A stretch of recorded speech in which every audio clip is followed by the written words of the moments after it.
howlgal toddobaad ah oo aan ka wadnay magaalada oo aan kula diriraynay baabuurta la dhiganayo waddada hareeraheeda waa qodobka labaad waxaa waaye buuggan baabuurka oo ah buugga milkiyadda oo baabuurka lagu yeesho.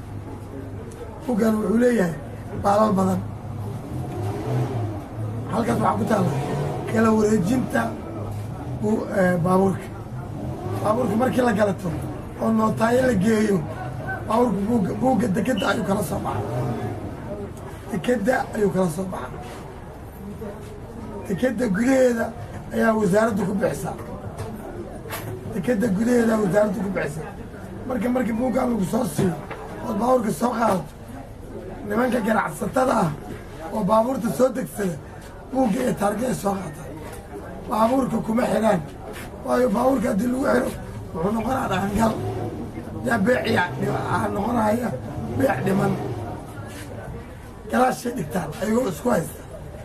nimanka baabuurka gadanaya wuxuu ku qasban yahay inuu qaato buugga.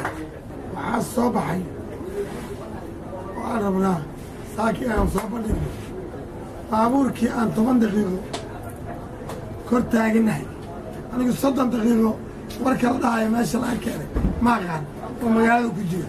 amarkaasna aniga ma bixin, shaqana kuma lihi, warqaduu ku qorayaana ma haysto. waxaa i dhibaaya 3 baabuur oo isdhac taal ama isdaba taal oo waddada hareerada taal. hal baabuur indhaha baa laga qabsan karaa, qofkuna waa soo adeegi karaa. laakiin dukaan hortiisa keligiis ay 3 baabuur taal arrinaan qaadan kara maaha. haddiiba ay dhacdo inaan 10 daqiiqo sugana ayaduna waa arrin kale, ka badan ma sugi karo.